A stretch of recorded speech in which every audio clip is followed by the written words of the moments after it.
Hi, Senator Tom Cotton. Good morning, sir. How are you doing today? Hey, Kevin. It's good to be on with you this morning. Senator, another one, and we've got to ask about this, the bombing last night in Manchester. Your thoughts? Well, it was a horrific atrocity. These terrorists targeted a site that was going to be populated with teenagers and even young children. It's a reminder of the depravity of the evil that we face and the vigilance necessary to fight back against it. Obviously, it's still very early in the investigation. We don't know all the details, so we should wait and see what the British authorities tell us. But it's a reminder that there still is a lot of danger in the world, and I think it highlights the importance of what President Trump said in Saudi Arabia over the weekend, that radical Islamic extremism is a evil ideology, and we need Muslim and Arab leaders to counteract it. There's only so much, President Trump or Prime Minister May can do to try to address this cancer within the larger Muslim world. That ultimately has to be an internal effort that leaders in the Muslim world address this very small but very dangerous fringe element within their own faith. President Trump there on his first overseas trip, and I'm assuming positive here, how do you feel about that speech that he gave to the Saudis and other world leaders there too?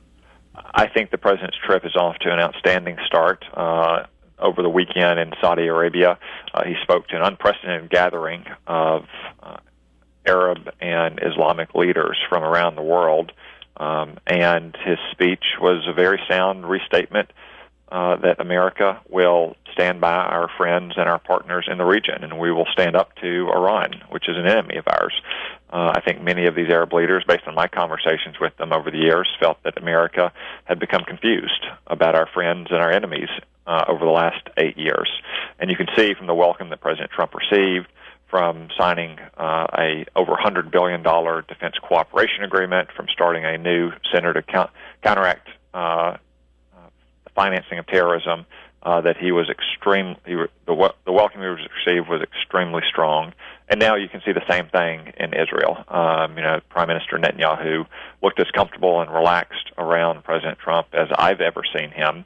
And I think he knows that once again America is going to stand with our friends and oppose our foes. Senator Tom Cotton, in Israel, the president says he would like to see an end to the fighting there. Do you feel like peace can be achieved between Israel and Palestine?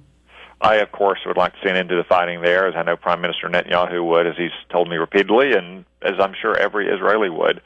Ultimately, the way that the fighting will end, though, is for the Palestinian Authority and the Palestinian people to accept Israel's right to exist as a Jewish state in the lands of ancient Israel. As Prime Minister Netanyahu often says, if the Palestinians would lay down their arms, there would be peace. If Israel laid down their arms, there would be no Israel. So it's up to the Palestinian people to accept the Israeli state, to drop some of their unreasonable demands that we all know are never going to be met, and come to the negotiating table so there can be a final and ultimate peaceful resolution of this conflict. Senator, we are aware of all the major news stories that are out there. I want to change the focus on what's been happening in the Senate. What's been getting your attention, and what has been your focus there? We've been working a lot on the Senate floor to confirm the president's sub-cabinet nominees. That's something that happens every 8 years. Any president has over 1,000 nominees he has to confirm, most notably Neil Gorsuch, obviously. But that also means that I've been working a lot on my committees on specific issues, whether that's on armed services and the Intelligence Committee and trying to rebuild our defenses and counteract the threats we face from Islamic terrorists or nation-states like China and Russia. And on the Banking Committee, trying to rein in some of the excess regulatory actions of Washington, which I think you're going to see changing in the coming months as the president does get his full team in place.